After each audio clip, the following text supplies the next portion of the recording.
All right, it looks like I've been muted the whole time, so I'll repeat all that. Welcome, everyone. You're listening to United Public Radio. Intro music is Mark of the Doomslayer by Carl Casey at Whitebat Audio.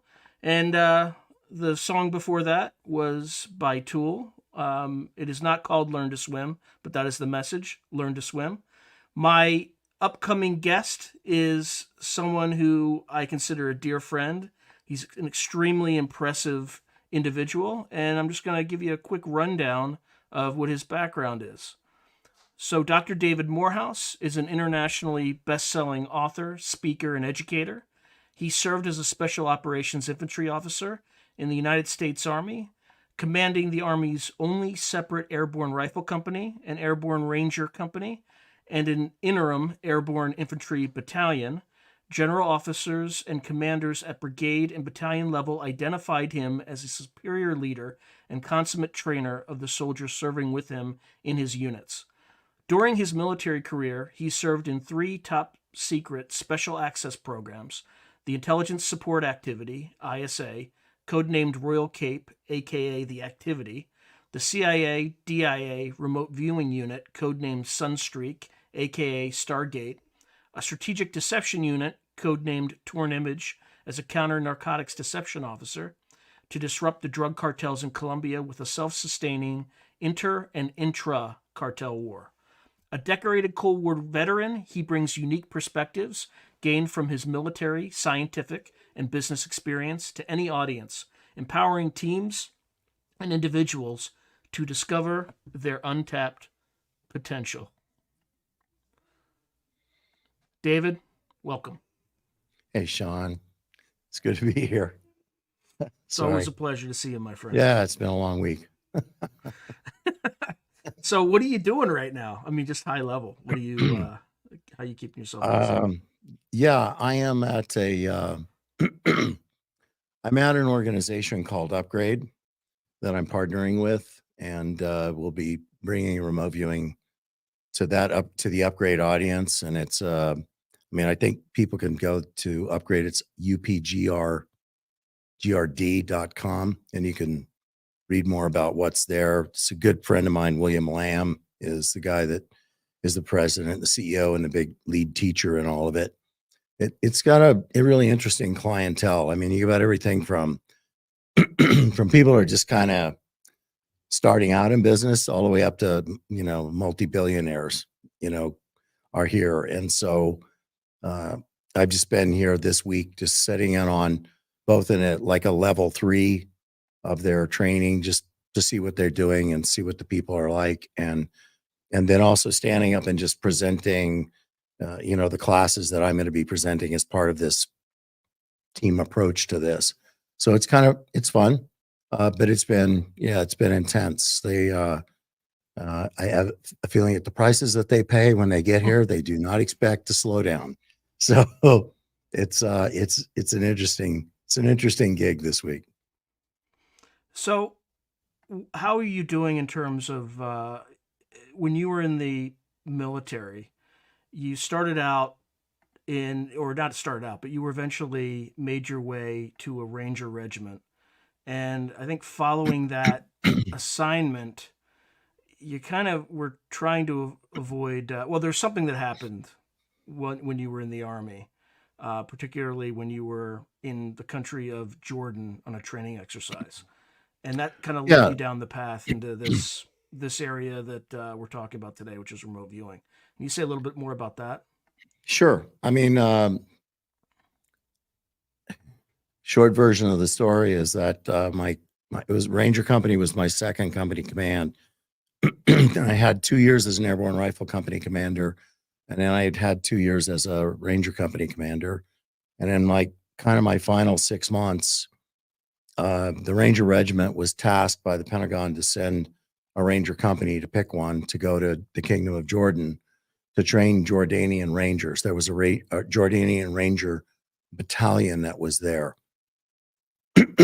And so my name came up because I was I was considered by the Ranger Regimental Commander to be like the best trainer in the regiment. That's what he said. So maybe I was, maybe I wasn't. Anyway, my company was selected because my company was extraordinarily well trained, and it was a good company. It was really good, solid. He knew it wasn't going to in any way let them down in what they expected. So we were sent to the Kingdom of Jordan to train Jordanian Rangers. And I always cringe when I say this, but I have to say it. We were there to train Jordanian Rangers to kill Israelis because, in the long run, let's get real. Who else were the Jordanians, pissed off enough to go to war with? It was the Israelis. Certainly wasn't the Syrians, which they didn't like the Syrians and Syrians didn't like them, but they weren't going to go to war against the Syrians, but they would have gone to war to Israel at the drop of a hat if that's what was required. So it was an awkward mission to be there, but we just tried to look at the idea that we were building relationships with them, and our objective was to train them as best we could, to incorporate them along to just doing live fire training like we did as Rangers. And during one of the live fire exercises, I was moving with the assault element because I always move with the assault element as my job to evaluate the lieutenants that were leading the assault elements. And the support by fire position was up at a different location, and it was hammering 10 bunkers. And I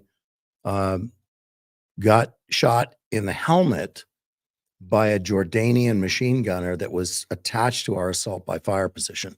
We actually had 2 or 3 of them attached, but one of them either deliberately or completely ignorantly, when the signal went out to shift fire to the right because the assault element was coming in from the left, didn't do that, but swung his gun over and put like a 75 to 100 rounds of grazing fire, like 1 meter off the ground, through the assault element. He just swept it back and forth. So, he knew what he was shooting at. So I don't know what they ever did. I didn't see the guy after this incident, but because it was a big issue with the Jordanian battalion commanders.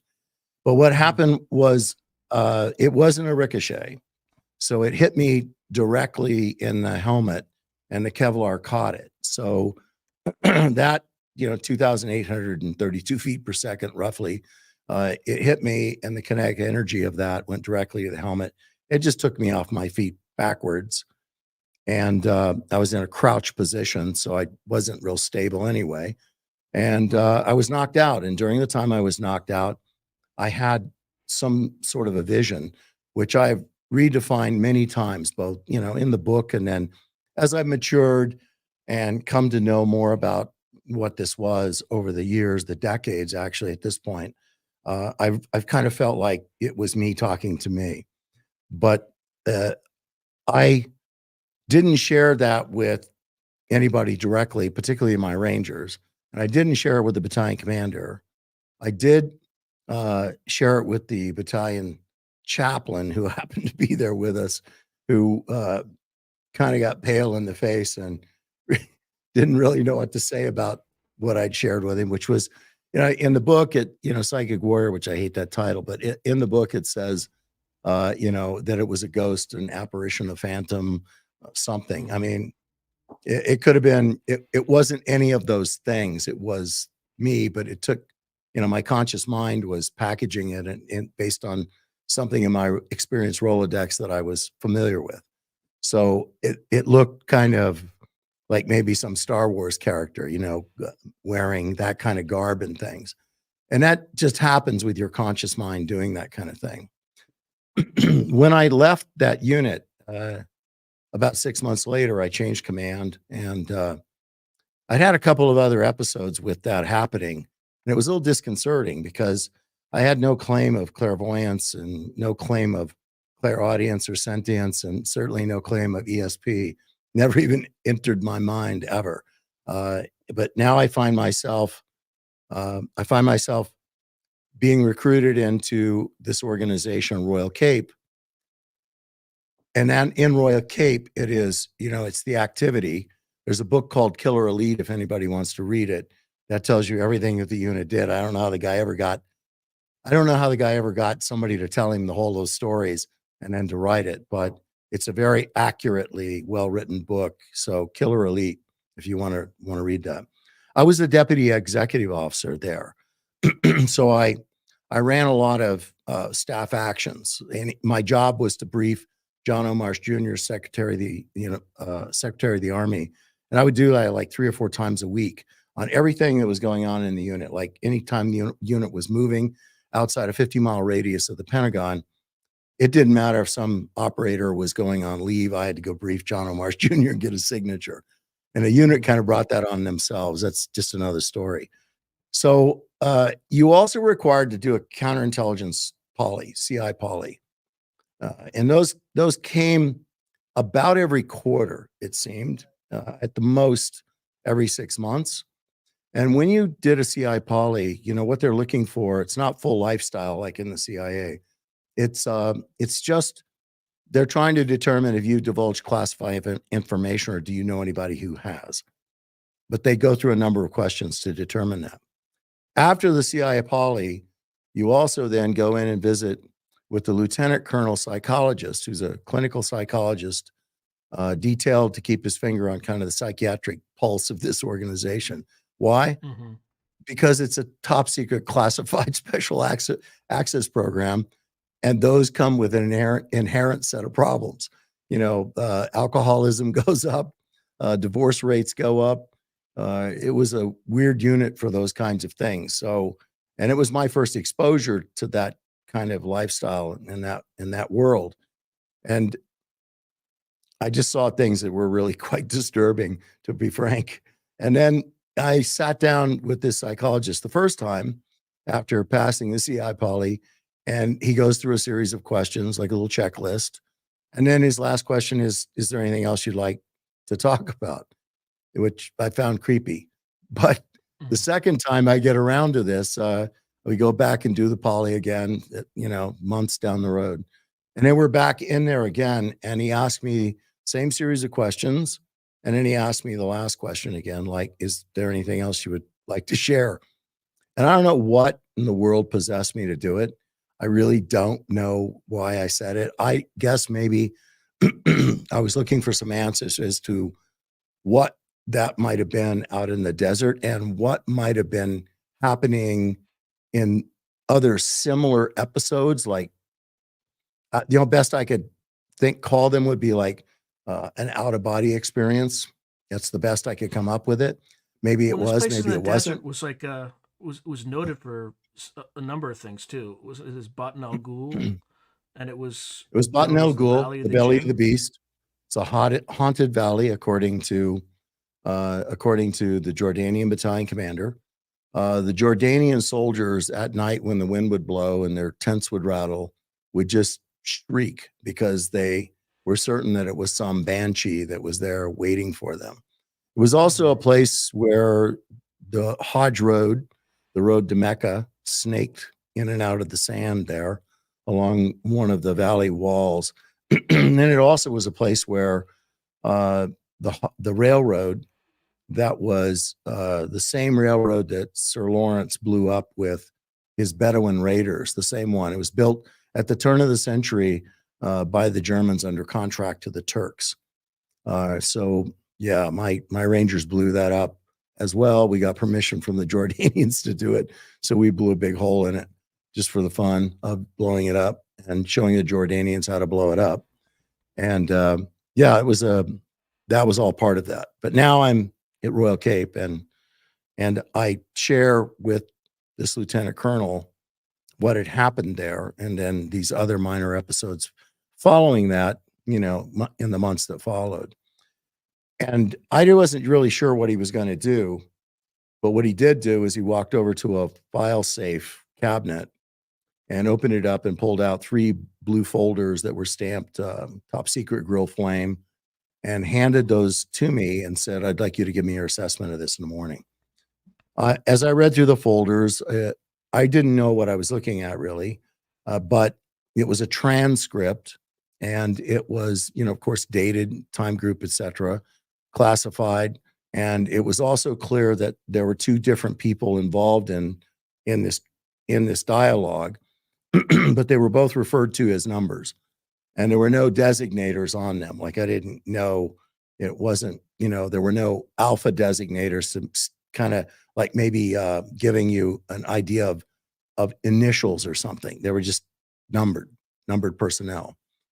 And I remember that the second one had something really intriguing in reading it.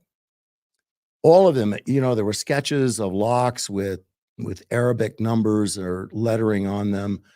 There were sketches of gates and doors and manholes, manhole covers, of stairways and more doors, very elaborate doors, and just things like that. And I didn't actually know what those were about or where it came from, but some of the verbiage in the transcription caught my eye and my attention tremendously.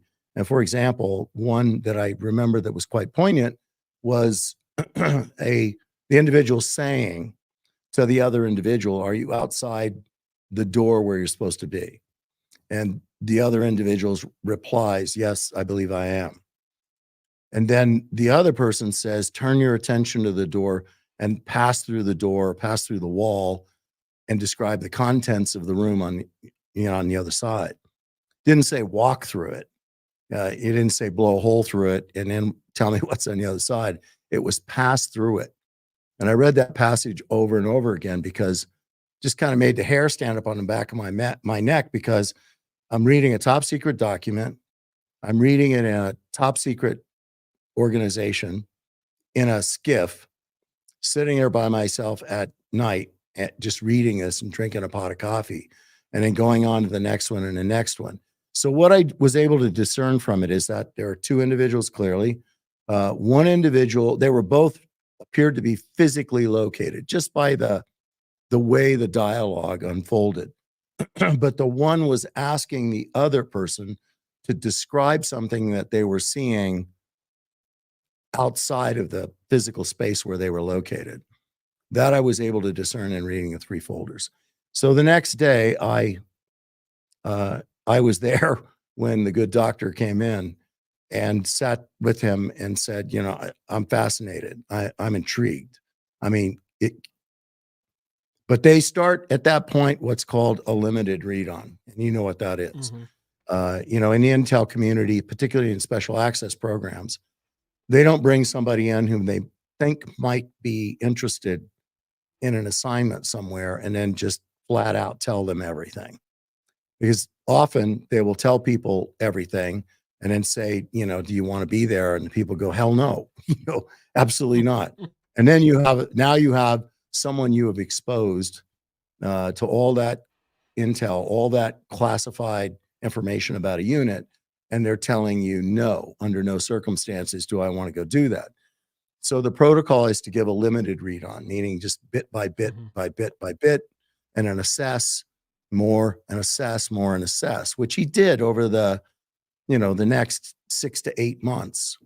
And I guess probably around the 8-month mark, which put me somewhere like 14 months in the organization, 14 to 16 months.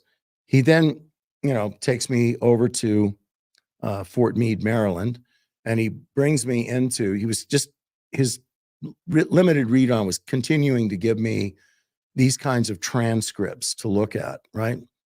But now he takes me to Fort Meade, and at that place, they're right across the street from the hospital and a communications center. There are two old wooden buildings that are sitting there, single-story wooden buildings, World War II buildings, probably the last two remaining on Fort Meade, Maryland, and I found out later that they had actually been designated for destruction, but they just weren't destroyed yet because somebody was, there. Fire hazard too. Oh, definitely. The roof was just all buckled, and these green, glass asphalt tiles, it was all buckled, and paint was peeling off the place. Even the numbers of the buildings, you really couldn't make out anymore. And they had big, huge security screens over all the windows, and they had a giant, metal frame door with a push button lock on it. And I always thought, chuckled to myself the first time I saw it that, somebody could have kicked the hole through the wall and walked in. It wasn't maybe they couldn't have gone through the security screen, but those walls were not going to hold them out. And when I came in, when they opened up the door and I walked in with the doctor, the first thing I noticed was looking across the lobby and this giant mural painted on the wall across the lobby, which was only like 20 feet away. Building's like 20 feet wide and maybe 80 feet long. It was a baker's school in World War II, I found out, because it had red tiles, as it was a kitchen all over the place in different places. And this mural was painted a giant galaxy with red gaseous clouds and stars and everything in the galaxy like its own Milky Way, but not ours. I thought that is such a strange thing to walk into a building to see. Because as you know, Sean, you go into a military building and that building always reflects the nature of the unit. So if it's an armor, command, it's tanks. If it's artillery, there'll be artillery firing all over the walls. Infantry, it's guys, nipple deep in the swamp doing stuff like that. So you just looked at that and I went, Jesus, that's not something you see, in a unit every day. And then the doctor peels off and goes over to see Fern Gavin, who's the program manager there. And they go off in there into Fern's office. And I'm then taken around by Ed Dames, who introduces me to Robin and to Angela and to Mel Riley. And Mel Riley, they're all in like the smokers section. You could still smoke in buildings in those days. So they're in a place where the smoke is quite literally at the ceiling and coming down to about the 5 foot mark, right? And they are all, Robin and Angela have black like tablecloths over their gray army, metal desks. And they're both laughing and talking back and forth, but they have tarot cards in front of them, which I knew what they were, but I don't know what they do or I use them. And I just thought to myself, geez, you have to be kidding me, right? Yeah, you have to be kidding me. Like, yeah, exactly. What did I get myself into? And then when I'm introduced to Mel Riley, who's passed now, Mel is sitting there and he has a deer hide in front of him, fur down. And he has a box of different colored beads and he has a needle that looks like it's about the thickness, size of a human hair. And he's reaching down and pulling one bead up and pulling it down on this. He is sewing it onto this deer hide and making this very elaborate, intricate, beautiful, Native American, indigenous, beautiful piece of artwork on this deer skin. And I'm just thinking to myself, and behind there are tomahawks and dream drums and, lances and everything else. So again, I don't even know what to think, except this is very unusual for an organization. I go out, I meet Lynn Buchanan. He's standing in his stocking feet. He's got one of those chairs you kneel on to type on. Looks just like a kind grandfather, And Gabrielle Pettengale, and who's a very nice woman, became my trainer ultimately. Paul Smith was there, but he was busy doing something else. We met, spoke briefly. And that was about who was there, at that time. Ed was smart. He was kind. He was endearing, at that point. And I got a different vibe from them, but they were all nice. I didn't see any friction between any of them or potentially between me and them. I was then brought in to meet Fern Gavin, and I sat down with Fern Gavin. The doctor came out, went and talked to all the other people, and I guess to fill them in. And I sat down with Fern Gavin, and he looks at me and he says, "I'm always impressed that there are young officers willing to give everything up to come and be part of this unit." To which, to me, that took me back. It took me aback. I was like, I don't know what you mean by that, because I haven't agreed to come anywhere. I don't even know what it is you do here. I've just been given a limited read on. I mean, I've been looking at a lot of stuff, and I didn't even know if it was attached to you or if it wasn't attached to you. And Fern Gavin said, what we do here is we train select individuals to enter an altered state of consciousness, to transcend space and time, to view persons, places, and things remote in space and time, and to gather and report intelligence information on the same. And we would like to ask you to be one of us. Wow. I didn't know what to think. I said, I'm really going to have to go back. I need to talk to my commander, Colonel Lackey. I need to talk to my family. I said, I'm intrigued. I'm not saying no, but please let me have some time to process this and think about it. So on we go back, and I'm kind of having words with the lieutenant colonel, because it's kind of like, wow, you didn't tell me if that's what we're going to do, or that you were going to bring me in there. He goes, well, I just needed them to see you and see if they were interested. And I needed to talk to Fern and see if Fern was interested, and he is. So now they're interested, and they are the source of those documents you are reading. So if you continue to be intrigued by that, then I thought you might be intrigued about going to this unit and serving there for a period of time. When I got back, and Colonel, yeah, go ahead. Now, based on that first impression, just going back to that moment, what are you thinking about? Like, are you optimistic that this is leading somewhere, or are you kind of like, I got hoodwinked into some, something crazy here? I didn't think crazy. I thought, look, I already knew that I was on a journey into a world that I was not accustomed to seeing. I mean, just going into Royal Cape and seeing what Royal Cape did, which was, support clandestine covert military operations in tier 1 and tier 2 countries, and do so with every imaginable bizarre thing. I mean, it's the first time I went to a unit that had its own yacht, a unit that had a Rolls Royce, a unit that had like a $260,000 solid gold watch in the safe that I actually put on my wrist one day. That was a prop for somebody doing something. Yeah, it's like the military's version of the human intelligence part of CIA, sort of, some of it, right? Yeah, it actually came into existence precisely because the CIA, I mean, Claire George, the CIA, and others said quite simply, our job is economic, industrial, and political espionage. Our job is not to have to support the military every time you go somewhere and do something. So the military took that to simply mean, okay, so screw you, we'll come up with our own program. And they did. Right. That got a lot of people into a lot of trouble, because you'll remember, like the yellow fruit trials and stuff. The military is not good at this, despite the fact that they thought they might be. I mean, Royal Cape was good at what it did, but when they started to actually first throw this all together, they were handing suitcases of money to guys and telling them, go backstop yourself in Germany, which means, you now have a suitcase with $150,000 in it. You're told, don't keep receipts, because that's a paper trail. Go to Germany, get a job as a bartender somewhere, get a girlfriend, get an address, get a driver's license, get identification, do whatever you got to do, but make yourself somebody who works and lives in Germany, right?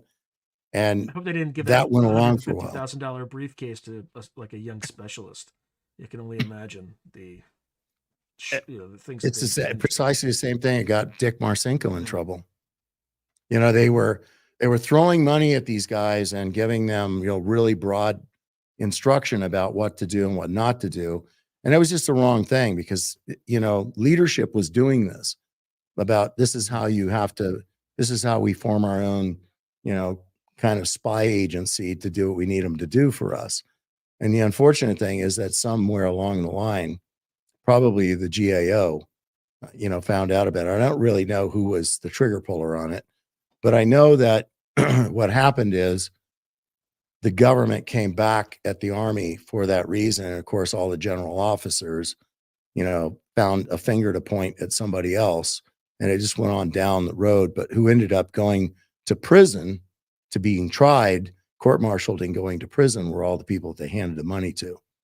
And, and yeah, some of them misappropriated it. Dick Marcinko, who was, leader of SEAL Team 6, commander of them, he was taking, a secretary girlfriend on TDY trips and stuff like that, using that kind of money, going and back some of his special ops money. And I mean, I'm not trying to put words into the guy's case, but I mean, that's what happened. Did he work her into an op or something? Did he try to work her into an op? No, he just took her with him. It was his girlfriend, more or less, I guess. And others did very similar things. I mean, you're told here's a, $150,000 or $250,000. Don't keep receipts. Don't tell us what you're spending it on. Use it to support yourself, to establish yourself as a, as a resident in this area, so that if we need you, you can, find safe houses and, corporations that have trucks and other kinds of things. That's what they were looking for. And I told you before, this is the organization that actually co-opted with the Mormon Church to use non-LDS kids to go to the Mormon Training Center, Missionary Training Center in Provo, Utah, and also to the language training mission in Provo, with the church leadership being willing, and they were pushing these guys through all of that, and then pulling them out and sending them into countries in Central and South America, and or any place else that they wanted to send them, so that they could gather intel. Using the mission as a cover. I'm using the Mormon mission as a cover. Yeah, which would put other Mormon missionaries at risk who had no connection whatsoever to the DoD. Absolutely. I mean, look, when I was at BYU, one of my roommates, my roommate was on a mission and said, he was in Central America somewhere. And he said, everybody down there thought we were like CIA all the time because we were walking around suits. And I was like, now I understand why, because here's this unit that is set this thing up. I was really upset. I mean, I was really upset because, as you know, at that time I was a high priest in the Mormon Church, and I had served in a bishopric and the stake presidency, and now, here was this, and I fired off this angry letter to the first presidency of the church in my naivete, saying that, hey, I know what you're doing, and I demand an answer, which of course they ignored the letter because they understood that they can't respond. If they responded, it would have been, either a confirmation or a denial, right? And they weren't going to do either of those. And I wrote back a second one demanding even more and said, if you aren't going to answer me, excommunicate me. And they didn't excommunicate me because that too would have been, an admission or a denial, right? So they weren't going to do that, and they didn't do it. And so there we were. It was what that was. But now I come back to that unit from that day, the visit to Fort Meade, and the lieutenant colonel psychologist goes in to talk to Colonel Lackey. He's there. This unit, Royal Cape, is commanded by two colonels, full colonels. Colonel Lackey, who is an special forces intelligence officer. He's an 06. He's the commander. The deputy commander is Colonel, again, full colonel, special forces infantry officer, Bob Glass. And I can remember hearing Colonel Lackey screaming like I have never heard him scream before, at the top of his lungs at the psychologist, cursing at him for what he had done, in doing all of this. And then the psychologist, he orders him out of his office. He comes out of his office, and as he passes me, he looks at me with these really frightened eyes. He goes, "He's ready for you now." So I walk into the battlefield for you. Right. Oh yeah, thank you very much. I walk in. Or set up an ambush either way. Yeah, it was. Oh man, I walk in and it's Colonel Lackey's there, and Colonel Glass is there, sitting in a chair next to Colonel Lackey's desk, and it kind of starts off with almost kind of forgiving, pleading, like, you don't know what you're doing. This is just really stupid. I know you didn't know what that was going to be. The goddamn psychologist got you all involved in this thing and wrapped up in it. You can't go do this. You just can't go do it. It's a career ending move if you do this. You go there, it's nothing but a organization of misfits and freaks, and nobody has anything good to say about it. And if you go there, you'll never get the stink off of you. And that's it. That's it. Do you understand me? And Colonel Glass is sitting there going, going up and down. So I said, sir, I have not made a decision. I want to talk to my wife. I am intrigued by the idea of this. And so I did. I went home and talked to my wife. He was really upset. He was noticeably upset that I refused to give him an answer right then and there. But he also was a professional officer. And he knew that I had a right to go, even though he didn't want me to go because he wanted me to stay there.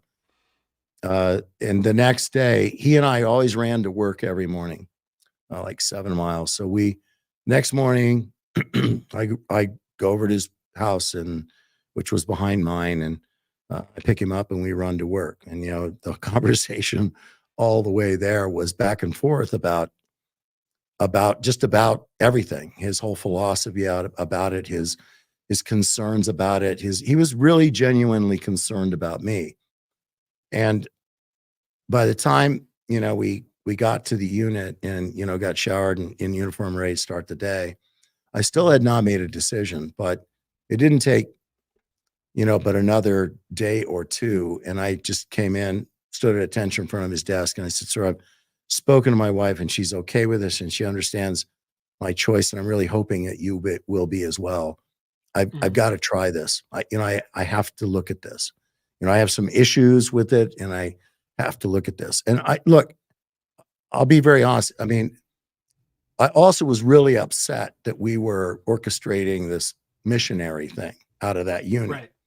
I mean, I didn't point that out to Colonel Lackey, but it was weighing really heavily on me that But we were you can involved see in how it. it makes sense, though, from the Department of Defense's perspective. Oh, right? I get it. And, it's not the only church to do stuff like that. Believe me, it's not. Right. So he was really upset, but, okay, all right, I understand your decision. So I started out processing that unit, and then I would drive from Fort Belvoir, where I lived, all the way over to Fort Meade every day, which that was maddening. But I went there and I got read in and I got taken to DIA and signed in there and, read all your briefings and read onto the program and advised of what you can talk about, can't talk about, et cetera, what I might be exposed to, et cetera. You signed, there was an agreement that you signed stating that you were participating in an experimental intelligence collection methodology, and that you would not hold the government responsible for anything that happened there, which of course I turned around and went like, well, what could happen? Like, what do you mean? What could happen? And it was like, nothing. It's just a standard, it's a standard document you sign is part of I think it's called a human use agreement. I think that was what it was called. Incidentally, during your any time at the unit, did anybody have one of those adverse reactions that you're aware of? Okay. Me, but no, but for a different, and I'll explain that. Don't let me forget that. So I started my training program, but first thing that they asked me to do when I got there, Gabrielle took me over and took me to a file safe again. This one was on the far right. You know what those things look like. They're like 28 inches deep and however many inches wide. They're 4 drawers high, and they spin the dial and open it up. They open them up all of them in the morning when they come in. They put the big magnetic sign that says open. And then she popped the top drawer on this thing, pulled up the first file in the front, and she goes, okay, you start here and you read every file, backwards.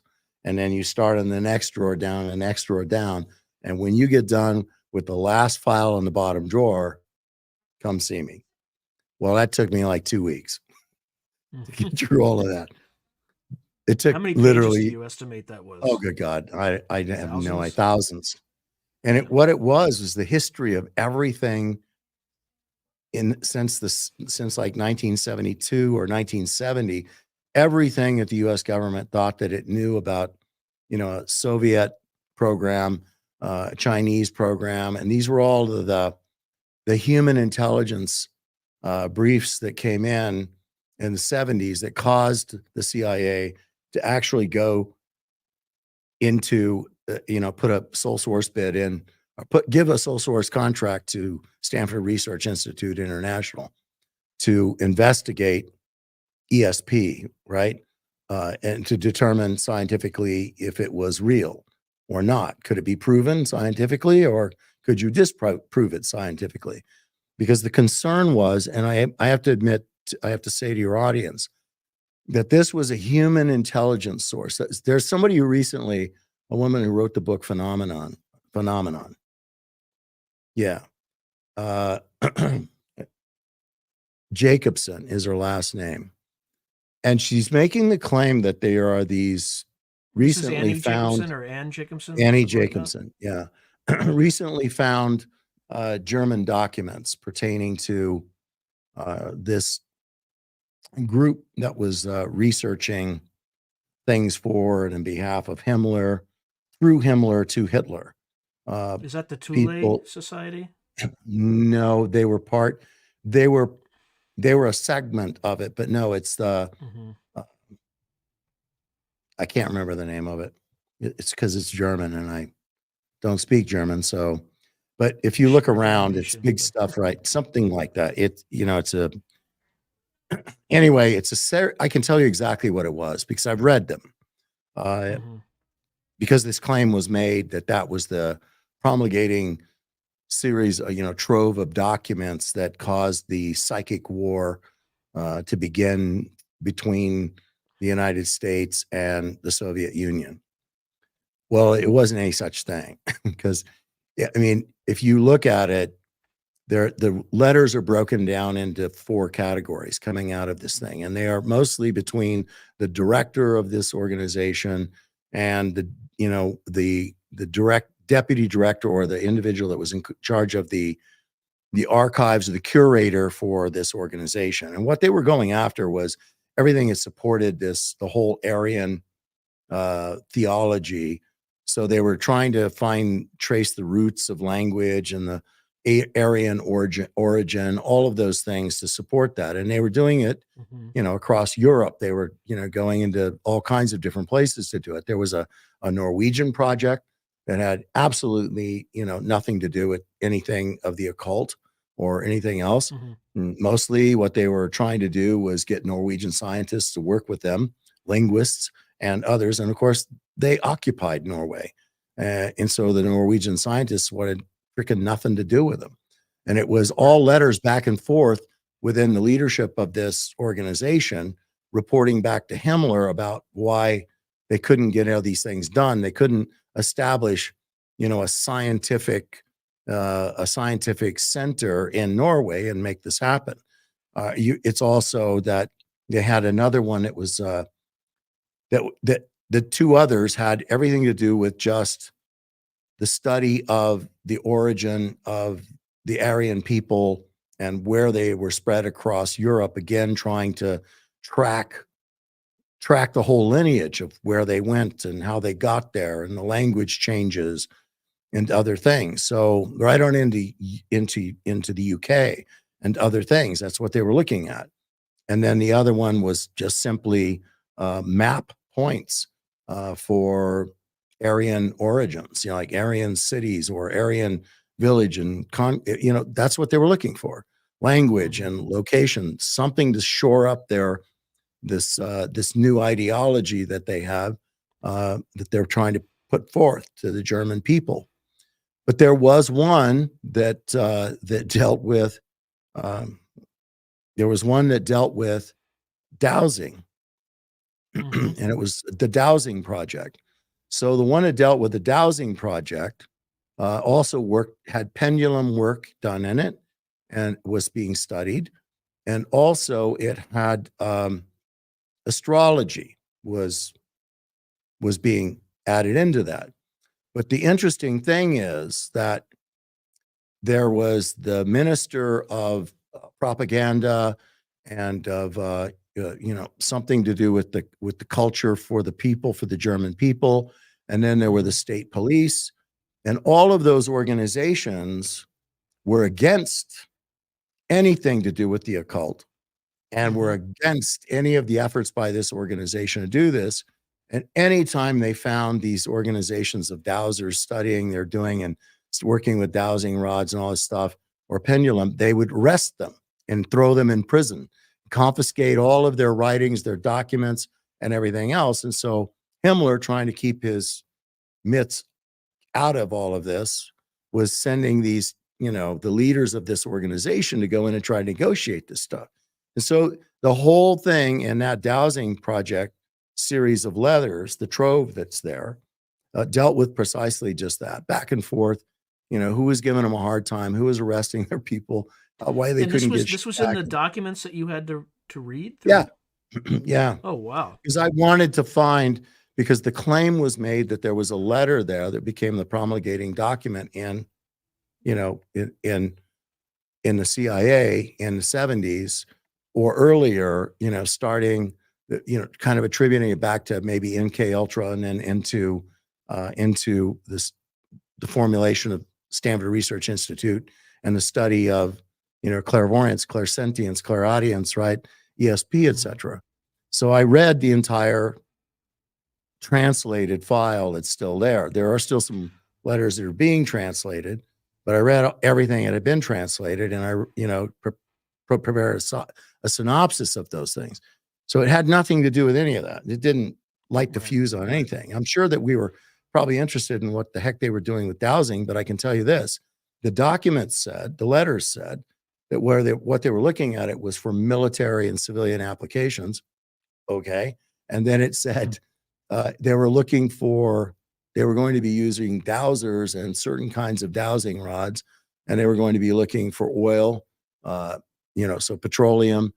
They were going to be looking for minerals, and gems, other kinds of things. That's what they were going to be looking for. So find riches.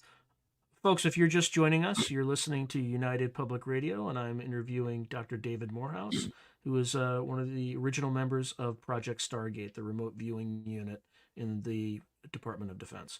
Sorry, David, go ahead, continue. No, it's okay, man. I know you get on a rant.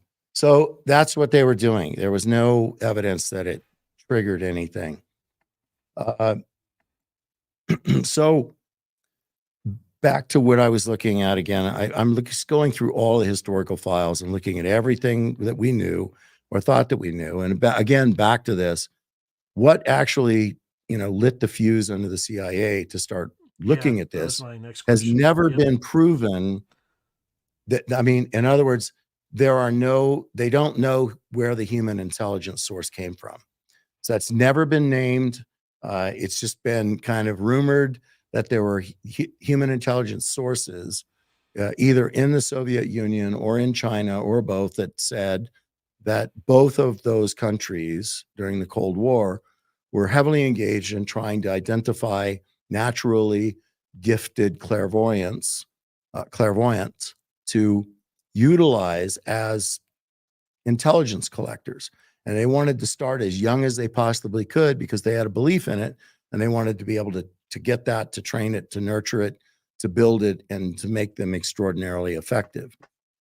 And so that's what caused the CIA in 70, in the researching of that, to turn around then and spend some time getting their ducks in a row and getting out requests for proposals, which they reviewed, and then selected Stanford Research Institute International in Palo Alto with Targ and Putoff et al. To go ahead and do this research and to find out, scientifically prove that it's there or it's not. Tell us who will be good at this so we can scrape them out of the population and train them and use them to our intended needs, right? Or objectives.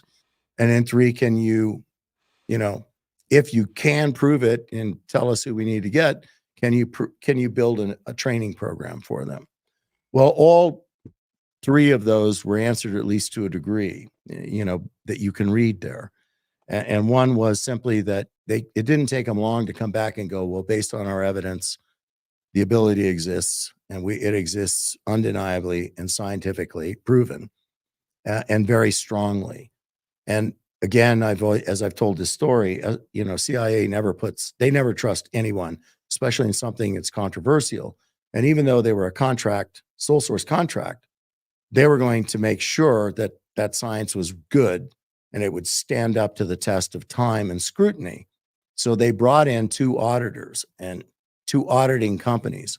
And I believe it was SAIC and Pear Labs, who were both part of or tried to get the contract but didn't.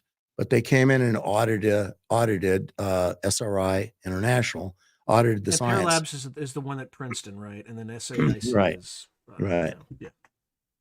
All over. But they came back and they had minor criticisms of some of the procedures, but bless the science is good. Just had some minor corrections, which one would expect that, especially from agencies that didn't get the contract and you did, that they're going to come in and they're not going to give you 100% glowing remarks. I don't think the CIA wanted that either. So, but they didn't come in and say it was worthless and the science was bad and they did it poorly. They didn't say that. So it stood. And so the next question was, who is going to be good at this? And what was said, it was very empowering, which was, well, we believe that based on our evidence, this is an inherent ability in everybody. You're born with this ability. It's just a matter of whether or not you choose to recognize it and or whether or not you're willing to be trained to recognize it and utilize it and embrace it fully. So that's where they got through the second deliverable. And then where they failed was in the third deliverable, because they're physicists, they're researchers. They're not trainers. They have the slightest idea how to build a training program for anything. To my knowledge, they weren't even professors at universities. They were researchers.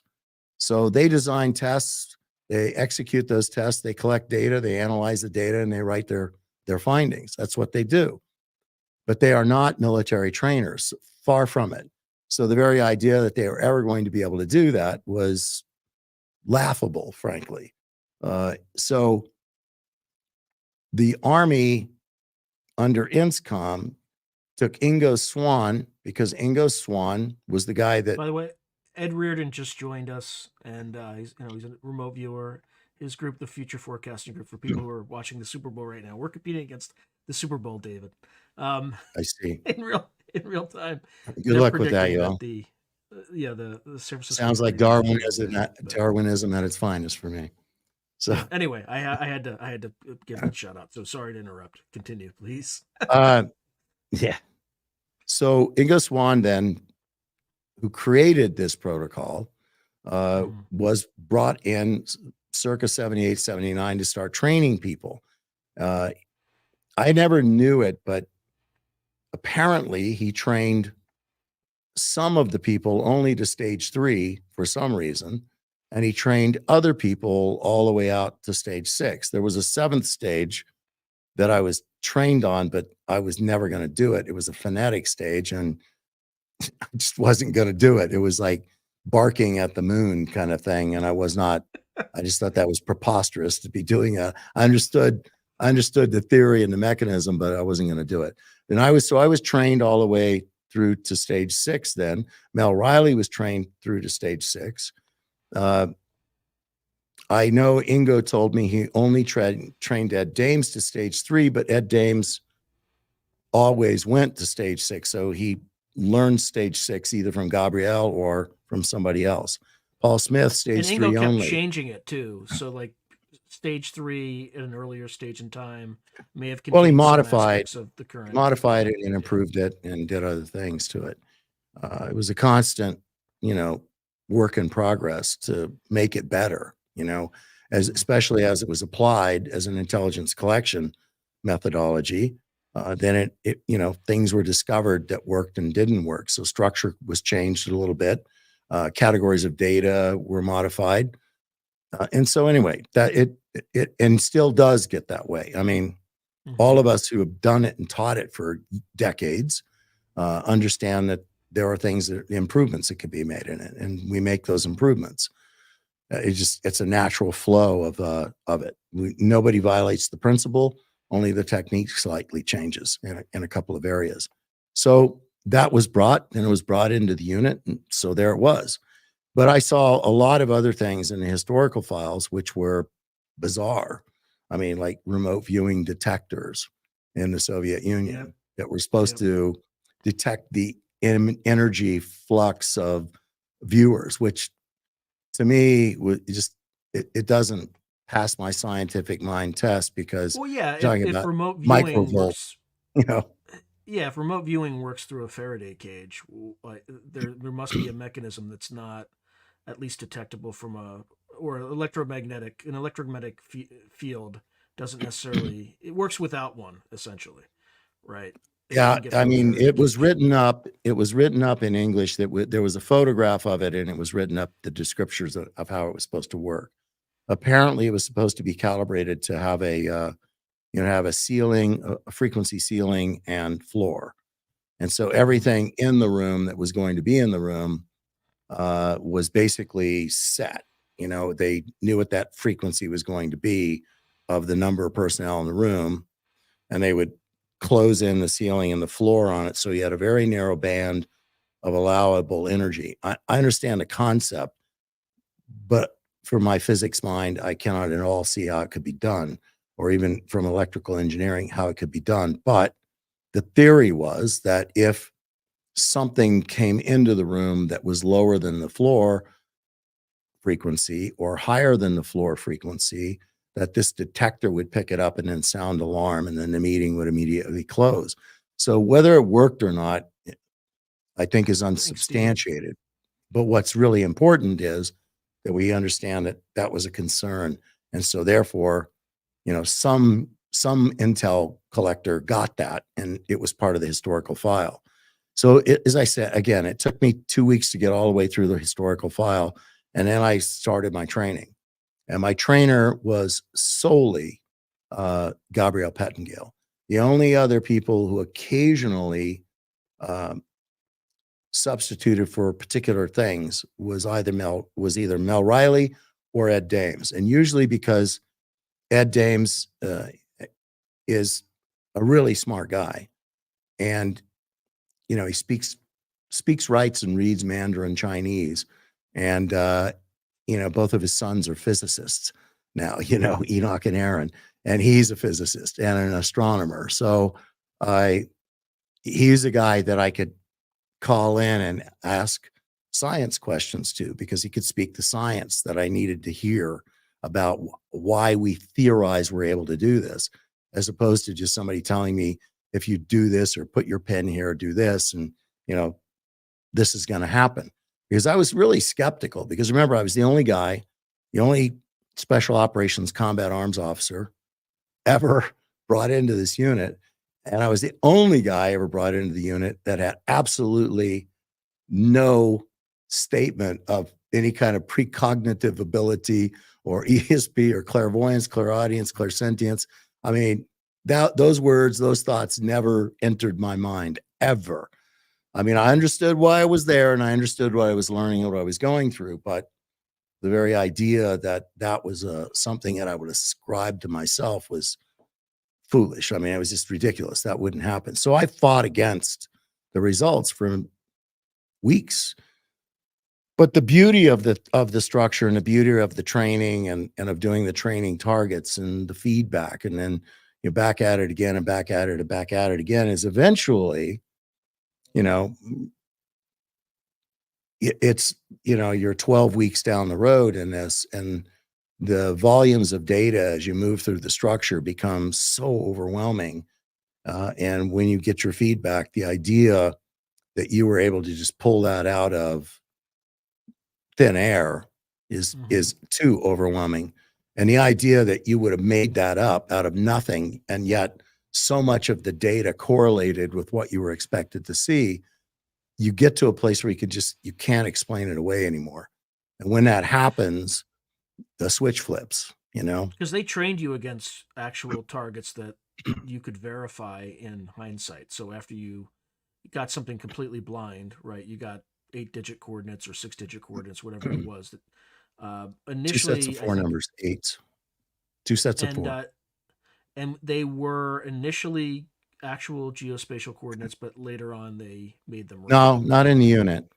They were, this became one of the criticisms for SRI. They were using lat long. Right. And initially they were using lat long.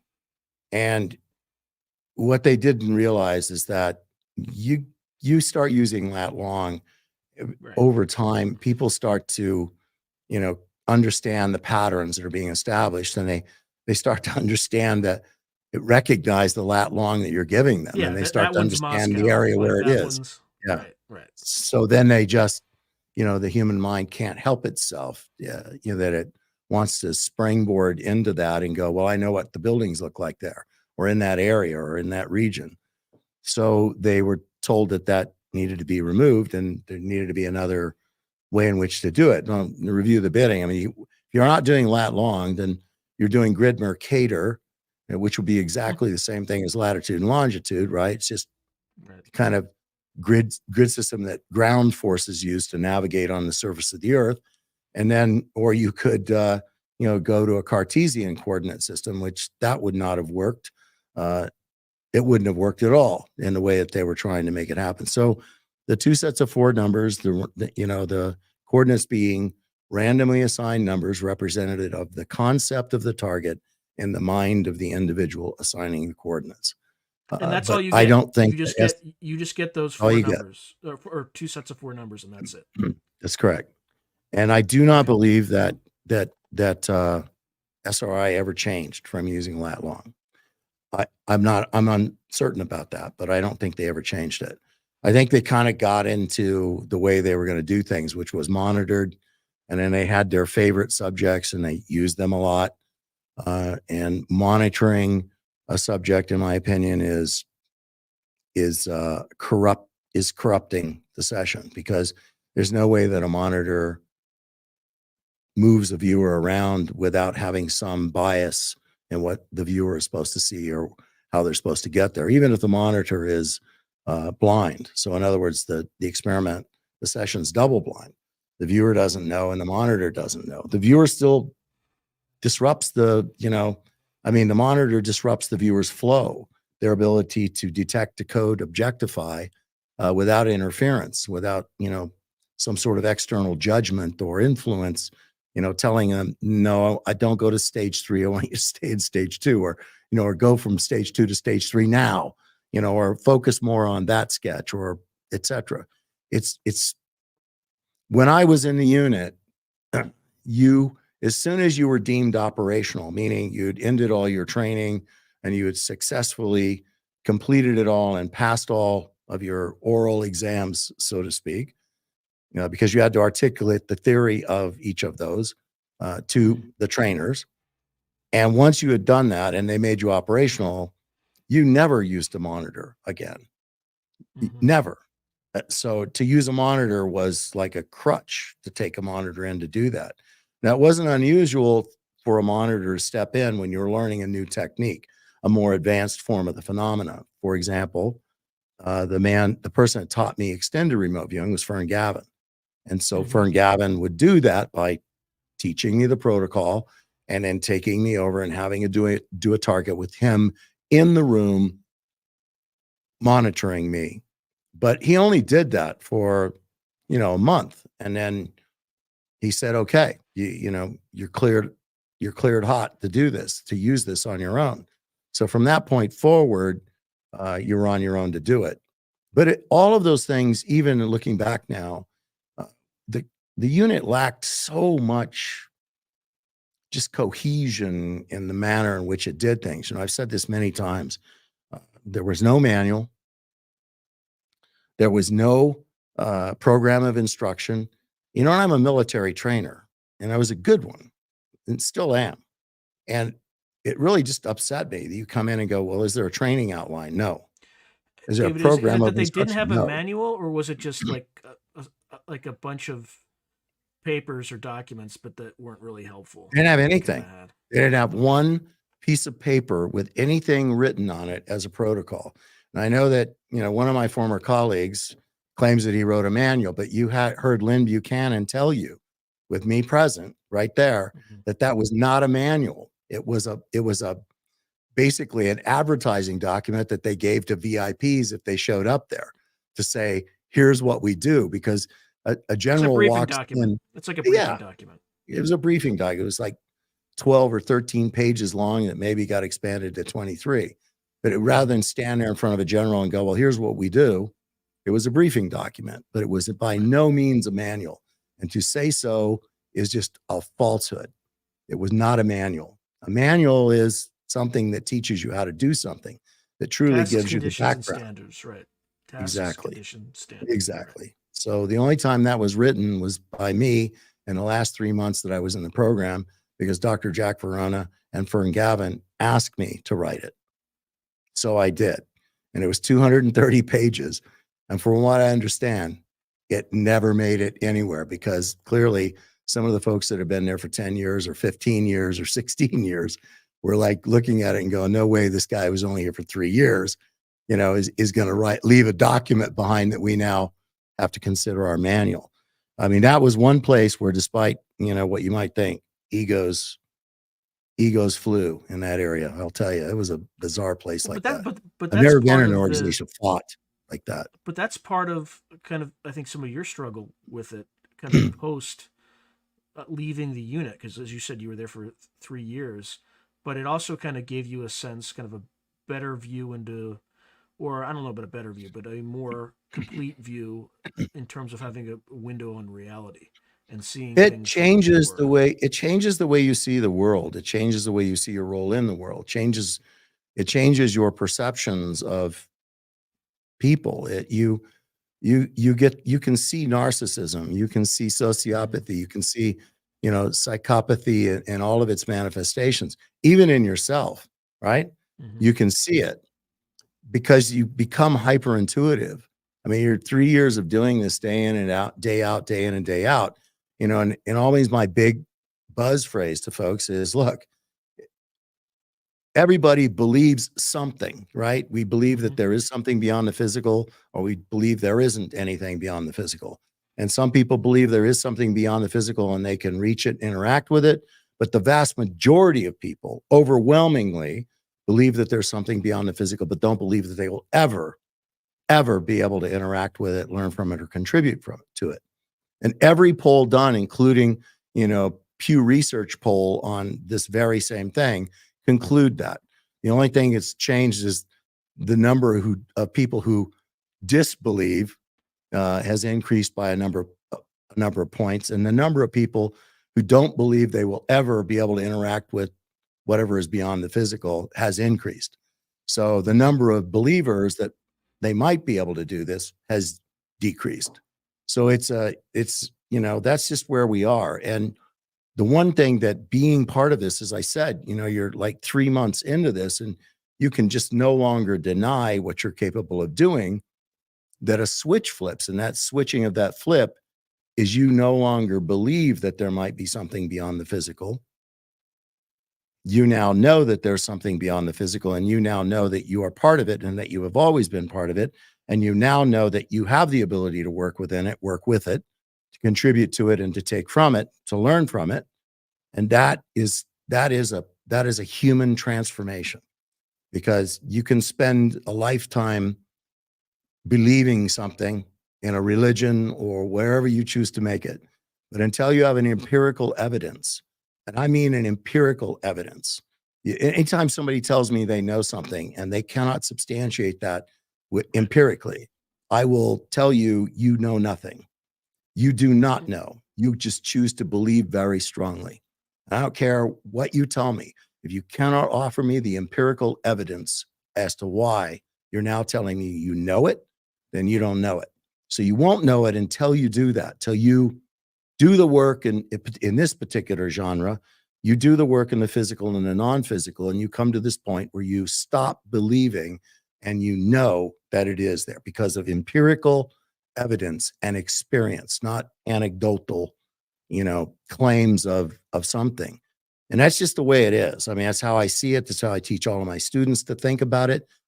And they know that, anecdotal serves a purpose to some degree when you're sharing information, but empirical evidence is what we do to determine, am I on target, not on target, and how, looking at quantifiable, measurable attributes in your feedback and looking at the correlating data with that and establishing, a statistical relevance for your work in there and for the entire class's work and being able to see how all of us are better than one of us, right? Which is why, you don't ever trust the results of a single remote viewer operating independently of other remote viewers.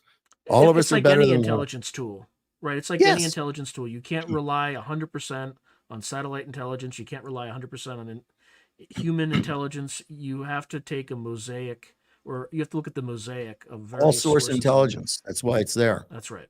32 different intelligence collection methodologies out there. Back then, it wasn't that many, but there is that many now. And not any one of them is considered 100% accurate. If they were considered 100% accurate, they wouldn't need 32 of them, know? So, remote viewing held its own as it was expected to hold its own in and amongst all of the other intelligence collection methodologies. Never 100% accurate, never will be. Because why? Because it's a human involvement. It has a human interpretation of the data. And then it has another human interpretation of what every remote viewer produced. An analyst is a human interpretation. There's nothing that produces 100% accurate. I mean, even if it's a satellite photo, it's interpreted by a human being, right? It doesn't matter what it might be. I mean, God, we went to war in Iraq because of human intelligence. So that shows you how accurate that is.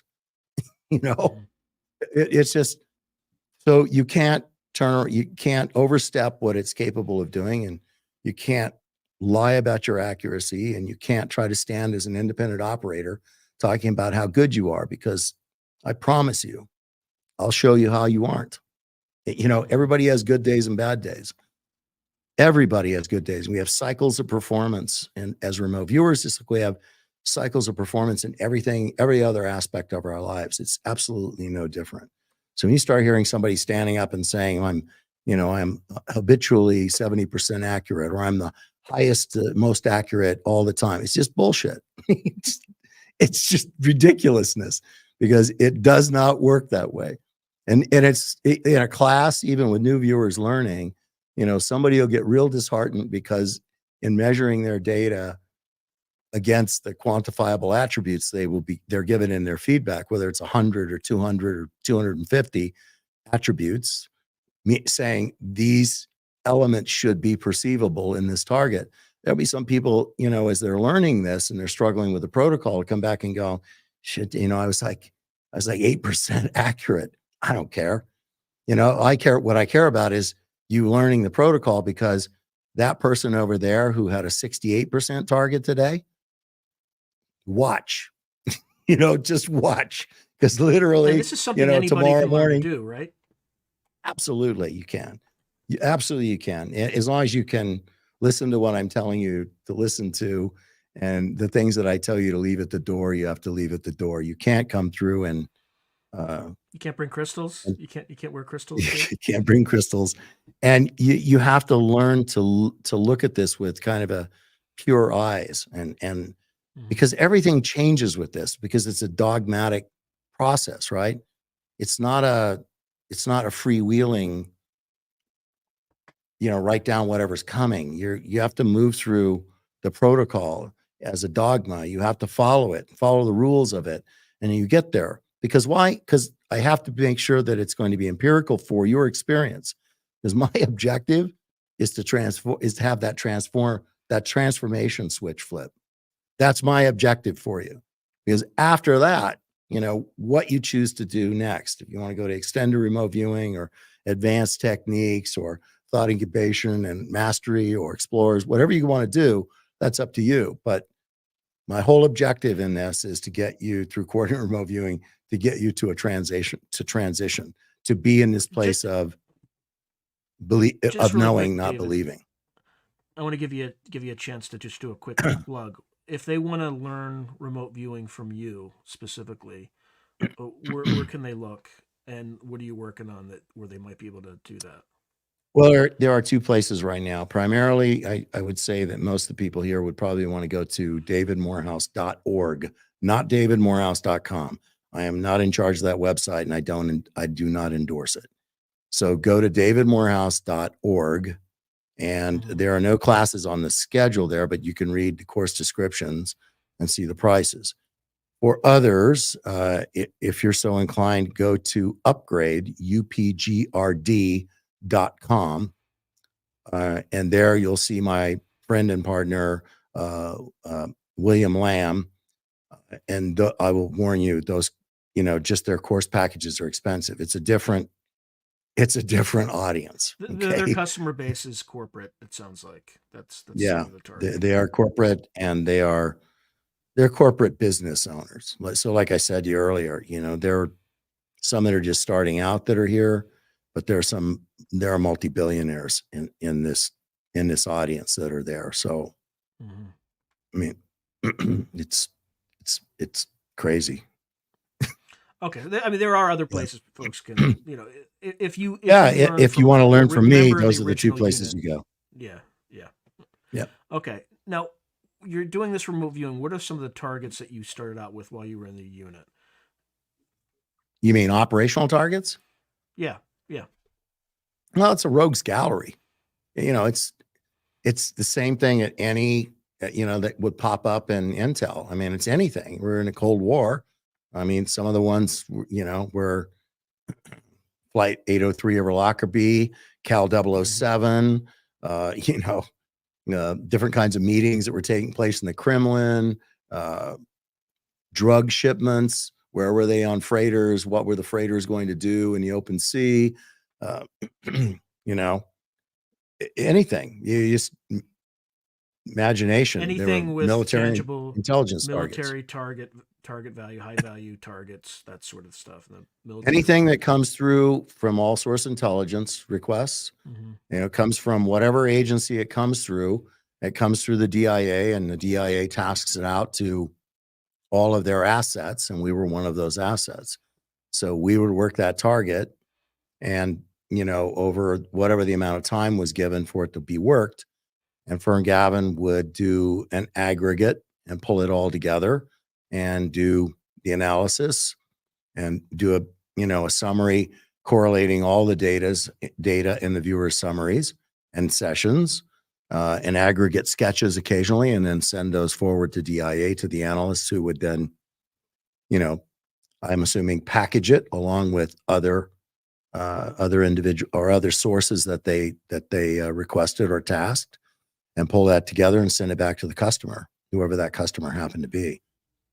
Were there any targets that you observed that were not necessarily operational targets? Because I'm not aware of you having done any. You may have, but done any operational targets that are more esoteric in nature, or off-world targets of things that you can't necessarily verify with other sources of intelligence for practice.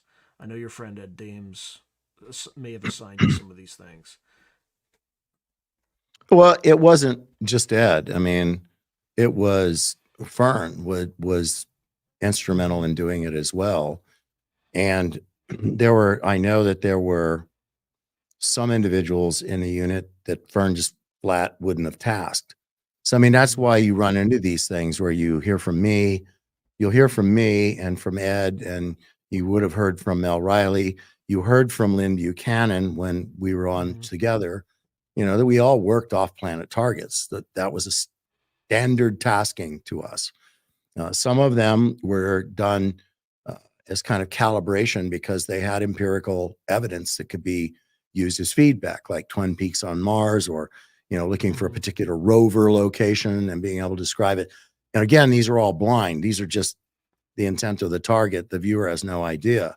Or looking into Olympus Mons, or any other thing that they had that they just wanted to make sure that they could know that, let you see that you had the ability to detect, decode, and objectify waveform expressions of data, whether it was on Mars or whether it was on the front side of the moon or the back side of the moon or, some other place. But they had to have empirical evidence of it. They had to be able to say, here are photos of what's there or what was left there, that kind of thing.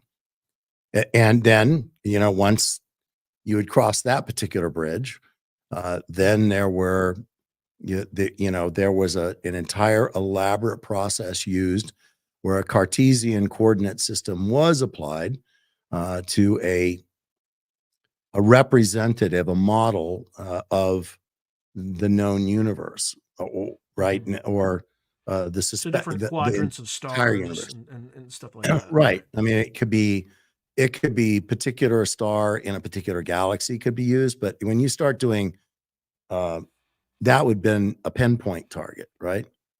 If they have a star that's numbered and they know what that is, well, they probably can get from some astronomy department or whomever was taking photos of and numbering that star within the galaxy information about that star And then they can in verify basic that you're terms, looking at the right analysis star, of right? Because right right. gas makeup, mass makeup, mass of the star, etc. And then there were others that were called open search outwards, which were, again, this is a Cartesian system.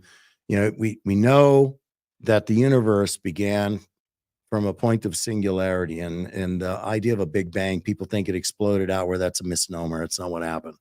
It's not at all what happened. What happened is it came from a point of singularity and began to expand outward, and and mass then began to form, and it continues to expand outward. This has been known for a very long time amongst physicists and astronomers or cosmologists. And there's been a great deal of work done trying to, go from what they know the expansion speed in the universe is to calculate back to the point of singularity and then to extrapolate outward to try to determine, how big is the universe now? Because we now know it's not eternal. We know that it began from a point and spread outward. And I'm not disappointed by saying or realizing it's not eternal, because what intrigues me now is if it has an edge, what's it in? What did it expand into? And and there are all sorts of other theories that now intrigue me and others who, like, if a black hole is what a black hole is, they speculate that it is, and it's pulling mass and energy in and disappearing through the event horizon. Might that be another point of singularity where another universe is now, expanding outward there? So I know that a great deal of work was done by some of the greatest physicists alive, and many now gone, trying to get us back to that point of singularity, and they never got us. I mean, they were never able to calculate it back. There were things that they were trying desperately to keep putting time into the equation, and time, which is not a cosmic law, but so time was screwing it up. The time they get back to a certain point in time in the equation, fouled the equation, and it took them a long time to figure that out. Stephen Hawking was, Stephen Hawking. Yeah. he worked very hard at that and was very frustrated by it. And, his researchers on his team were constantly trying to get him to allow them to remove time from the equation. And he couldn't understand. He couldn't see it. He just couldn't see how it could be removed, because it is considered to be part of space, right? Space-time, right. But it is, yeah. So anyway, that's a whole nother big lecture and read. But so you can, if you know that the universe is supposed to have an edge on it, there's all sorts of mathematical models now that have, there's about 3 principal shapes that they believe it could possibly be. And it's really interesting. And you can find those in papers. You could also probably just Google it and find them. But you can take now a figurative model, and you can develop a Cartesian grid system. So let's just say you are taking a circular model of the universe and or rather a spheric model of the universe. You could take a Cartesian coordinate system, say, X 1 through 100, Y 1 through 100, Z 1 through 100. So now you're cutting that sphere up, right, into all those quadrants, which would, equal 8 quadrants by doing that.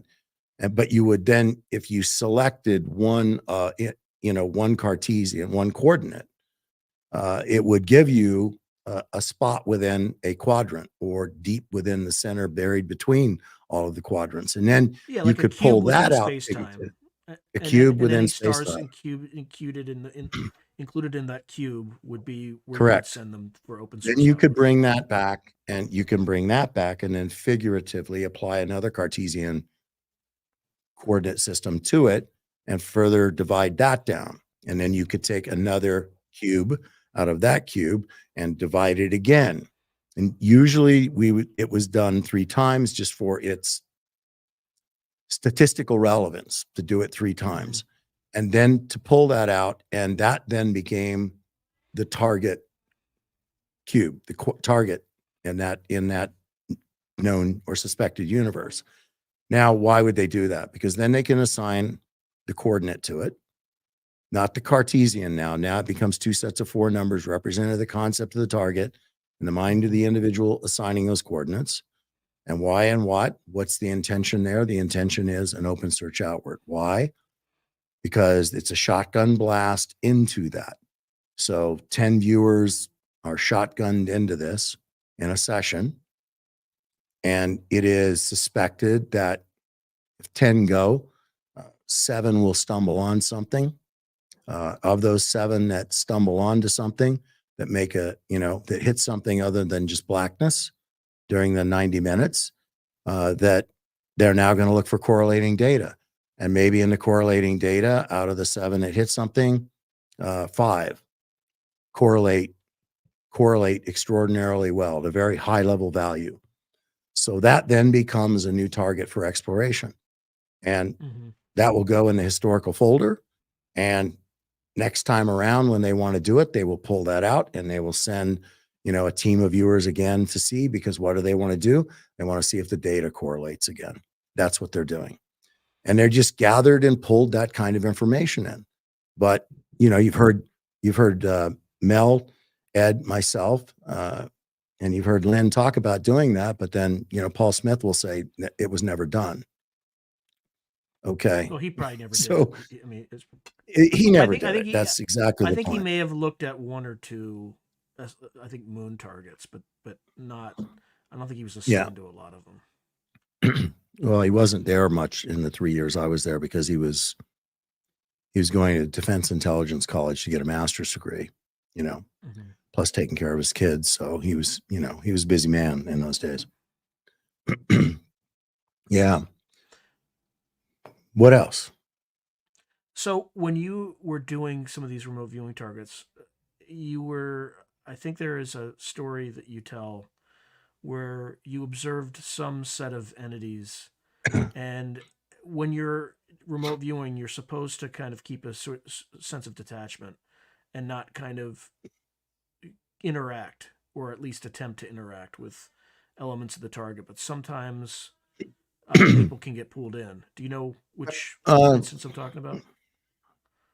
Well, I know what you're alluding to. Yeah. I mean, like it wasn't that you weren't supposed to try to interact. It was just the fact that what you're observing was not interested in interacting with you. I mean, you was not that you were like keeping distance. I mean, if you felt like something, you got something's attention. I mean, it's not you're like trying to dance, but I mean, remember what you're doing there. You're detecting and decoding and objectifying, and you really have no idea if what you're seeing is, if it's real or it's not, because you have no empirical evidence of it. But if you're seeing it and you're experiencing it, you're certainly making some effort especially if you feel like it's aware of your presence, you're trying to engage with it. But most of the time, in fact, I don't know of any time really, if memory serves, I don't know of any time where anybody came back and reported an interaction with another entity. I mean, these other life forms seem to be, operating in a completely different level and cognitive state, and we're aware of our presence being there, which that wouldn't surprise me. I mean, you're talking about some of these things that would have had clearly, been advanced and have interstellar travel capabilities and those kinds of things. And so we didn't, but if they, sensed us snooping around in there, then it was easy for them to recognize that and, you know, but never interact with us. I mean, like, not even so much as, give us a wink or anything, but people were aware that they were aware that we were there, and we were, would come back and sketch them and sketch how they were controlling their craft and, sketch what they looked like and other things. Some sketched better obviously than others, but that was captured. Yes. Now, how did the world learn about this program? The world learned about the program when I wrote a book called Psychic Warrior. I hate that title, but hey, that is when they learned about it. And they learned about it not because I was pissed off at anything or not because of anything else. I knew I was going to be leaving the army. Knew I was going to be leaving the army because I was unhappy with I was doing not what I was supposed to be doing. It wasn't my purpose anymore, and it wasn't my calling anymore. And I started, shopping the idea of the book in 93 because I already made a determination that I was probably going to resign my commission. And I did so because I saw the Army differently. When I left the unit and I went to Torn Image, I saw things that disturbed me there. When I went to Command and General Staff College, that was fun because it was nothing but academics. I really enjoyed that. When I went to the 82nd Airborne Division, being a battalion XO, I really enjoyed. Battalion Command, I really enjoyed. I went to the division training officer position, and I had to work at a level and see, exactly the kinds of things that were starting to turn me off, narcissism and, psychopathy of all measure and manifestation. And it wore me to the point I just knew that I was not on purpose anymore. And if you're not on purpose, you have to make the decision to get the hell out of there, right? Or something really serious is going to happen. You can't be a military officer and not feel like you're on purpose and, see the narcissism and the failure of command of somebody that, shouldn't be in that category. And for that reason, I left. I was going to leave. And then, of course, once the CIA, I'm almost done. Once we only have at the most 30 minutes left because the camera batteries are 15 minutes. 15 minutes. 15. One, Yeah, so. 15. Yeah. So when that shifts in you, which it did, it shifted coming out of the unit. I just didn't know coming out of the unit exactly what had shifted. I told you that, when I came out of there, that I was different. It changed me. I was told it was going to change me. I was told, that my life would never be the same. The problem again, back at the unit is the unit, you have to remember, for a guy like me, I had no preconceived notion of clairvoyance again, back to what I originally said. So that meant that I didn't grow up recognizing this ability. I didn't grow up believing that I had some ability. So I didn't grow up in a comfort zone with it. And so when I suddenly, am realizing that that's there, I'm different than, Mel Riley and Gabrielle and the others who, have kind of felt like they had this ability at some point all their life. I think Mel realized it at the age of 13. I don't know when Lynn did or anybody else, but, they were comfortable with it. I was not comfortable with it. And so once I moved from believing to knowing that I have it, there's there, things begin to alter in how you see the world, how you see your role in it, how you see people, how you process people. It changed, and there was no mechanism, there was no guidebook there. They hadn't even thought about the fact that that might happen.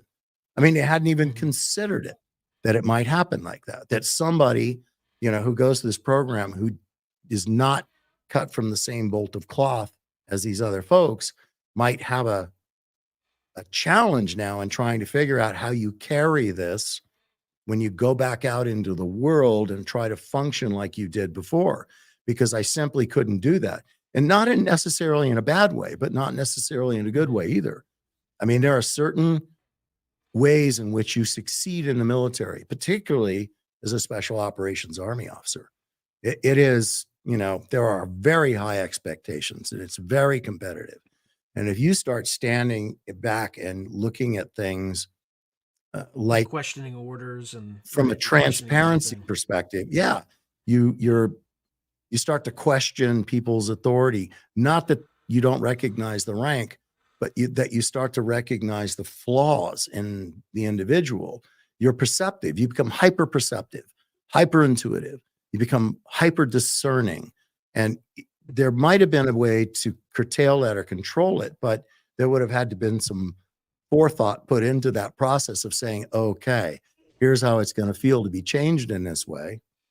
And let's help you with some tools and things. But it was outside the scope. And I don't blame them. It's just, that's just the way it was. But so now I'm navigating, seeing the world differently with a different set of eyes. I'm looking at the world, standing with one foot in physical world and another foot in a non-physical world. And that's an awesome thing. And I'm greatly appreciative of that now with the maturity that I have and the wisdom that I have. And, and I don't regret anything that happened in life. I don't even regret what happened and how I left the military. I mean, it was all part of the process of learning and maturing and understanding that there was a right way to do it and a wrong way to do it, and somewhere in between. And I'm not sure exactly how, whether mine was entirely wrong or, whether I just know it probably could have been done better. But in writing the book, my objective was not, to expose something that, people all the time step up and call me a whistleblower. And it's like, God damn it, I am not a whistleblower. Stop saying that. I'm not a whistleblower. Yeah, you're just sharing a natural human talent that everyone has. Because I believe that it was something that people should know about. And I wanted to tell it from the perspective of, the CIA and DIA and the US military using it, because that gave it a degree of credibility that allowed us for me to, look, this was not born in a back room with a beaded curtain by some starry-eyed new age guru, right? This was bought and paid for by the US government, and it was utilized for 30 plus years. And I have no doubt it's still being used as an intelligence collection methodology. It just went darker and deeper, right? Because it was a valuable tool. It still is. So I wanted to attach that to, and I was willing to take and pay the consequences for that. I didn't think the consequences might be as severe as they were, but the public, what's public is says that the DoD funneled $20 million into this thing, but even that's probably a very low estimate given it's a preposterous estimate. Anybody knows anything about government contracting, that it was, look, what happened is when they knew in 93 that the book was going to come out and they couldn't stop it. I mean, they knew that the book was contracted for in 93. They tried from 93 to 94 to stop it, and they couldn't stop it. They just couldn't stop it. It was just going to be too hot of a topic. So when they knew they weren't going to be able to stop it, they started their disinformation campaign in 95, throwing out all this stuff, releasing it in the newspapers, debunking it, criticizing, my character and other things. And okay, I mean, like I said, I knew there would be consequences. I was unclear. Maybe it was just my naivete. I didn't think the consequences would end up being as severe as they ended up being, but so be it. The decision was made by me. I'm a big boy, it was then, I am now. So I can I chose to stand in a blast zone, so I have to take the blast. But I was reinstated, and I was given Yeah, an you honorable definitely discharge. you took a bullet. I mean, even there Yeah, was the it was. incident in I think in Maryland Yeah, with the it doesn't. yeah, we don't have to talk about that Yeah, it here, was. but There were. Look, that was not the agency coming after my family. That was some jackass that was in the program or used to be in the program, who knew somebody who knew somebody else. I mean, let's face it, in this country, you can get somebody, roughed up or killed for a cup of coffee and a donut. So it's not really hard to find somebody to try to shake somebody up or scare them. And that's certainly what happened. But, it almost resulted in the death of my family. So it, it was just stupid. And it was, somebody, like I said, who used to be in the program or what still was in the program. So who did that or instigated it. It was not, nobody put my face up on a briefing board in the agency and said, so we got to get a team to go get this guy. That didn't happen. And, and that is why, the world knows that remote viewing, was an intelligence collection methodology. That's why they know it. And as luck would have it for all the rest of them who are in the unit, every one of them has now written their own book. So good for right, them, right, right. And many of them Oddly, have not their one own. has ever come to me and said, "Hey, thanks for doing that." Yeah, well, I mean, again, there's a mixture of. Again, I can't speak for any of them, but any human natural reaction, there'll be a mix of envy, right? Because they were too, Yeah. didn't take the risk of doing it themselves. You took the risk and you took the bullet for all of them, but you also got the first mover advantage, which is kind of what. So everything Yeah. kind of balances in its own Such as it weird was. If anybody thinks cosmic it was way. done for money, it wasn't, because you don't make money selling books like that, not unless you're Tom Clancy. And it certainly wasn't done for fame, because the kind of fame that it brought me was not the not the kind of fame that Yeah, it wasn't. It anybody wasn't. wanted. It wasn't necessarily the No, great attention, right? no, yeah, but So, yeah. so what's next? What's next for you in terms of because not? I mean, you Um, didn't just do this. You started a medical company that helped train that's soldiers. what I've been doing since like Yeah. 2004, 2005. Is I've been a government contractor. My company trains operational medicine. We were at one time the largest in the world, training roughly 23,000 soldiers, sailors, airmen, Marines, coasties, federal and state local law enforcement, and, German KSK, 22 SAS, CIA, GRS. We were training all of them. And then, of course, with the war being over, now we have had a long-standing contract with National Nuclear Security Administration, and also with U.S. State Department. So we train medical providers, and we train them in operational medicine, which is actions at the point of wounding on the battlefield. And, basically we're running an EMS. We're running an EMS organization. We run EMT classes and training, and we have the ability to certify.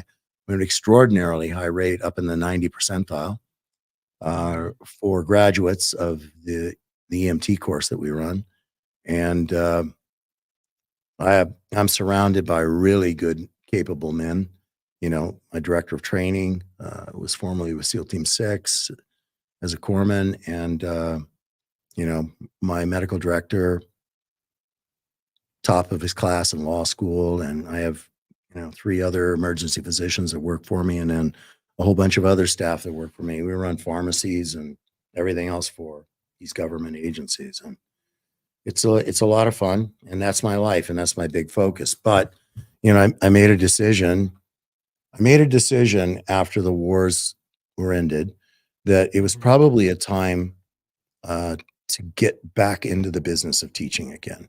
I really kind of Mhm. stopped teaching because people, you know, we were in war on 2 fronts, and people were not any interest of going to remote viewing classes or pretty much any other kind of class, spiritual or otherwise. So it all dropped off. I mean, like the crossings in Austin, Texas, practically closed up its doors, and it was designed and built to be one of these, it was designed and built to be a university of bringing in spiritual and, self-help and, those kinds of instructors to come in and talk. It was beautiful, spared no expense. It was amazing. But it's not that now. And Ken and Joyce Beck had to sell it. And, it's the same way, attendance dropped off all over the place. There used to be 3,600 of those kinds of places, in the 90s.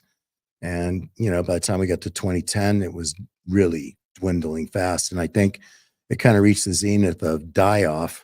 Like by 2018, there were less than 300 of them left. Globally, 300 of them left. There's still some of the old standbys, but no new ones springing up anywhere. But one of my friends, we have Gary Voris here and, Ted Abrams and others, Linda and Mari and just a host of others. If anybody else's name I forgot to add on to that, we all we worked for 18 months on Clubhouse. Every Friday night, I would talk for 16 hours, 12 to 16 hours every night about not just remote viewing, but everything. And, it just became clear that we needed to redo this. And of course, start teaching again. And also last year I did The Unexplained with William Shatner, talking about the Chaco Canyon thing with remote viewing. And then I did 3 Beyond Skinwalker Ranch episodes, 1 in season 1 and 2 in season 2. And those will be airing at some point here. And then we've already been told we'll be working in season 3 again. And that's bringing remote viewing teams in to do exploratory work to help them in their research, So it's been good. It's been a good, solid resurgence. And we just have to keep maintaining the standard of teaching and maintaining the standards of excellence in our viewing students and in our viewing graduates, so that we don't ever do something that would, discredit the phenomenon. Because too many, a price was paid to bring it forward. And I'm kind of intolerant of anybody that tries to bastardize it in some way, and thereby shame it, shall I say. That makes sense. Yeah, look, there's any field that you go in, particularly if it's a new field, there's going to be people who claim to be remote viewers, and they might be psychic in some ways, but they're not really doing the remote viewing protocol that is related to No, shamanism is not a remote viewer. You don't get to call yourself a remote viewer unless you've been trained in remote viewing. It's not a catch-all phrase. It's not a big umbrella phrase that you stuff things under. It's a very defined protocol. And so, yeah, folks, thanks for pointing that out. You're listening to United Public Radio. I'm here with Dr. David Morehouse. If you had to leave the audience with some final words, David, what would they be? No, but you got, we could keep going, a few more minutes, but it's, I'm not a philosopher, and so it's hard for me to do that. I just think live your life on purpose. If you don't know what that is, then you need to seek some path that's going to help you define what your purpose is. And the next step is to determine what your calling is that's going to help you manifest that purpose, and understand, just the power of intention in your life, and govern your life by intention, and understand the silos of the observer or the evaluator, and understand that if you stand squarely in the evaluator silo of intention in your life, that you're going to live an inauthentic life. Don Miguel Ruiz told me that. And if you're going to stand squarely in the observer silo, and all that entails or entrains in living intentionally, you're going to live an authentic life. He also told me that. So we are all evaluators on occasion, and we're all observers on occasion. The concept is to, by choice, seek balance, or if you're going to stand heavy on one foot, make it the observer foot. Observe, understand that there's no absolute, understand that, there are other versions of everything for yourself. That's the observer silo. So uh, that's what you're looking for, not seeking absolutes and not making your version of something the only version that there is, and more. Okay. It'll take me 20 more minutes to tell you everything about that. But I think that's probably the best thing I could say to the audience. Very wise words, my friend. As always, a pleasure. It's great to see you. And thank you for It's great to see you, Sean. coming onto this radio show. Yeah, Absolutely. of course. Thank you, man. All right, brother. I will talk to you soon. Okay, brother. Yeah, you too. Talk to you soon. Bye. Thank you.